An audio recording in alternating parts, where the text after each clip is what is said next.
Welcome to my channel Primary Learning with Kusum. Good morning everyone. I hope you all are fine and healthy. Okay, now we are starting our chapter 11, Moon and Satellite. We have already covered in our previous lecture about the lunar eclipse and solar eclipse. Now we are going to start about artificial satellites. Artificial satellites. We know that the artificial satellites, हम normally जानते हैं कुछ satellites होती है जो natural होती है, like moon एक नेचुरल सैटेलाइट है, but some satellites are made by man, जो इंसानों के द्वारा बनाई जाती हैं.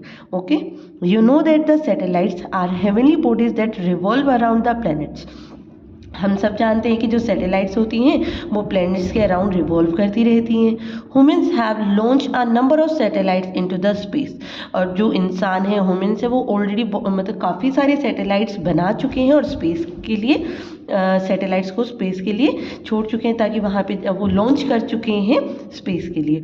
दी satellites revolve around the earth. और ये जितनी भी सैटेलाइट्स लॉन्च की जा चुकी हैं वो सारी की सारी satellites revolve around the earth के चारों अराउंड रिवॉल्व करती हैं.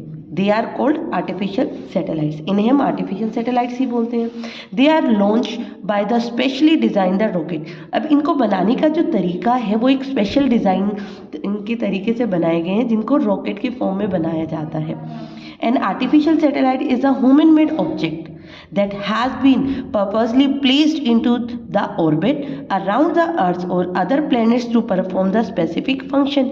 अब जो आर्टिफिशियल सैटेलाइट्स हैं उनको बनाया गया है एक स्पेसिफिक मतलब एक स्पेशल फंक्शंस को परफॉर्म करने के लिए, ताकि जो प्लैनेट्स पे जाती हैं वहाँ की इंफॉर्मेशन है उन इंफॉर्मेशन को हम तक पहुँचा सकें, हमारे तक शेयर कर सकें. First artificial satellites called Sputnik 1 meaning fellow traveller. पहली जो आर्टिफिशियल सैटेलाइट लॉन्च की गई थी उसका नाम था Sputnik 1. We launch by the was launch by the Soviet Union. जो सोवियत यूनियन शॉर्ट फॉर्म में यूएसएसआर के द्वारा लॉन्च की गई थी. यूएसएसआर की फुल फॉर्म होती है union Soviet socialist Republic. Union Soviet socialist Republic. Okay, on October 4 1957, जिसको हम कब लॉन्च किया गया था सोवियत यूनियन के द्वारा 4 अक्टूबर को 1957. Since then many countries including India have launch a large number of artificial satellite. उसके बाद कंट्री टू कंट्री वो सैटेलाइट्स क्या होती रही, लॉन्च होती रही. काफ़ी सारी नंबर ऑफ सैटेलाइट्स लॉन्च होती है. Most of this satellites revolve around the earth. Most of क्या करती हैं, जो अर्थ है उनके अराउंड रिवॉल्व करती हैं. India has built and launch several artificial satellite. अब उनमें इंडिया भी है जिसने काफ़ी सारी सैटेलाइट्स बनाई हैं, like this IRS and Aryabhata. IRS है जो इंडिया द्वारा बनाई गई सैटेलाइट है, जिनकी फुल फॉर्म है इंडियन रिमोट सेंसिंग. और आर्यभट्ट हमारी इंडियन फर्स्ट सैटेलाइट है, जो इंडिया के द्वारा फर्स्ट सैटेलाइट लॉन्च की गई थी. The first Indian artificial satellites name Aryabhata was launch on the 19 April 1975. जो पहली लॉन्च की गई थी इंडिया के द्वारा 19 अप्रैल को. अप्रोक्स लगा लीजिए कि 1957 से 1975 अराउंड टू 17 to 18 मंथ्स के गैप में इंडिया के द्वारा फर्स्ट सैटेलाइट जो लॉन्च की गई थी उसका नाम था Aryabhatta. Some of the other Indian satellite, India ने उसके बाद और काफ़ी सैटेलाइट्स को भी लॉन्च किया. इनसेट मतलब Indian national satellite series. IRS means Indian remote sensing satellite series. Kalpana 1, EDUSAT and Bhaskara. ये सारी सैटेलाइट्स हैं, इंपॉर्टेंट सैटेलाइट्स हैं जो इंडिया के द्वारा लॉन्च की गई थी. Okay, now some satellites and they use. अब कुछ और सैटेलाइट्स हैं, उनका यूजेस क्या होता है कि हमें भी पता चलना चाहिए हम सैटेलाइट्स का यूज़ क्या करते हैं, मतलब इंडिया के द्वारा उनका यूज़ क्या किया जाता है. अब नॉर्मल है, हमने सुना है, हमने टेम्परेचर में भी देखते हैं, फ़ोन में भी टेम्परेचर देख लेते हैं. हम काफ़ी टाइम भी हमने सुना है न्यूज़ में भी ऑलरेडी, जैसे बारिश होने वाली होती है तो उससे पहले ही हमें हमें बता दिया जाता है कि बारिश होने वाली है. तो वो किस वजह से होता है, इन सैटेलाइट्स के थ्रू ही तो हम वो चीज़ इंफॉर्मेशन कलेक्ट कर पाते हैं.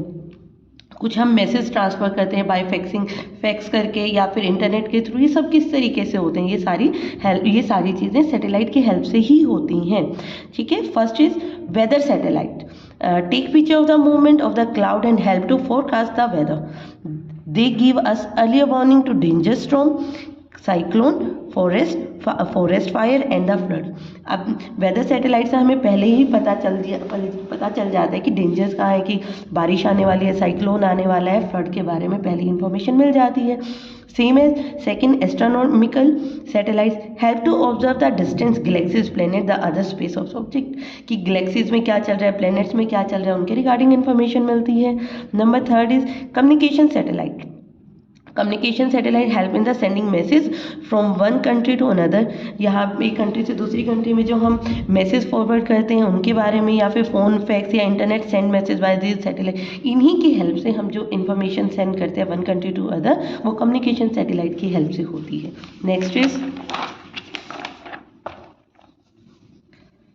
नेक्स्ट हम बात करते हैं remote sensing satellite. Are use the location mineral resource underground water for the land mapping. अब ज़मीन के अंदर कहाँ तक पानी है, क्या रिसोर्स है उसके अंदर, इन सब की जानकारी हमें रिमोट सेंसिंग सैटेलाइट से मिलती है. After that military satellites. अब मिलिट्री में भी सैटेलाइट्स को यूज़ किया जाता है. स्पाई सैटेलाइट्स मीन्स जैसे कि स्पाई जासूस वगैरह होते हैं ना, तो हमने न्यूज़ उसमें टीवीज़ में देखा होगा, या फिर कोई मूवी में या कार्टून वगैरह में देखा, स्पाई जो जासूस होते हैं उनको भी तो यूज़ की जाती है, उनके बारे में पता करना. अपन हमने किसी सीरियल में देखा है कि फ़ोन से उनकी लोकेशन पता चल जाती है, कि कॉल आता है और उससे हमें पता चल जाता है, अगर वो 1 मिनट तक कुछ समथिंग टाइम होता है उस तक कंटिन्यू है, तो हमें ये पता चल जाता है कि जो बंदा कॉल कर रहा है एट प्रेजेंट, जो पर्सन हमें कॉल कर रहा है वो उसकी लोकेशन का है, एट प्रेजेंट वो कहाँ है. These help in the detecting the launch of the missiles and the direction of the ships at sea and movement of the military equipment on the ground. जो मिलिट्री के equipments हैं उनके बारे में, या शिप्स को, जो जहाज़ों को डायरेक्शन दी जाती है, वो इसी की हेल्प से दी जाती है. After a navigation satellite. Navigation हमने नॉर्मल फ़ोन में भी देखा है, हम जब कहीं जाते हैं तो गूगल मैप की हेल्प से जाते हैं, हमें वो नरेट करते हैं कि आप इधर जाना है, इधर जाना है, वो बताते हैं हमें. तो this is same like this. Are used for providing the geographical location of the object and the earth surface. जो geographical locations है उनके बारे में हमें बताते हैं. Scientific satellites help to carry out the studies of the earth and its environment. जो हमें studies में भी और उसके environment के बारे में, knowledge के बारे में तो help करती हैं. Okay, these are the satellites. इनका uses क्या है ये भी आपको पता चल गया, कि artificial satellites होती क्या है ये भी पता चल गया. अब Indians mission to Mars. अब इंडियन की तरफ से मार्स में एक मिशन, मार्स इंडिया ने एक मंगलयान लॉन्च किया गया था मार्स के लिए. ठीक है. India launch the first inter planetary probe of the two Mars orbiter mission, जिसका नाम दिया गया था मार्स ऑर्बिटर मिशन. इसको सेकेंड नाम भी था also called Mangalyaan. From the Sriharikota, जो श्रीहरिकोटा में 5 नवंबर 2013 को लॉन्च किया गया था. ये ऑर्बिट, मार्स के ऑर्बिट में पहुंचने में इसको 30 डेज लगे थे. कवरिंग, और इसने डिस्टेंस जो कवर किया था वो 670 मिलियन किलोमीटर का डिस्टेंस कवर किया था. कब? 24 सितंबर 2014 तक. Indian become the first country, ये रिकॉर्ड बना था इंडिया का. India become the first country in the world to reach the Mars in its first attempt. कि इंडिया जब पहली कंट्री बनी थी जब मार्स तक पहुंची थी, पहले ही अटेम्प्ट में, मतलब जैसे ट्राई करते हैं ना किसी चीज़ को करने के लिए, लेकिन इंडिया ने फर्स्ट अटेम्प्ट में ही उस चीज़ को कवर कर लिया था. This mission aimed to study the features and the atmosphere of the Mars. इस मिशन का मेन मोटिव क्या था? जो मार्स के बारे में, उसके टेम्परेचर, एटमॉस्फेयर के बारे में, उसके फीचर्स कैसा है, किससे क्या, उसके बारे में नॉलेज लेना. ये हमारा जो मिशन था, मंगलयान था, इसका मेन मिशन था कि हमें मार्स के बारे में जितनी हो उसकी उतनी नॉलेज मिले. Now this question, try them yourself. Okay. Remaining part and book exercise we will discuss in next lecture. Thank you for watching, and please subscribe, like and share my channel.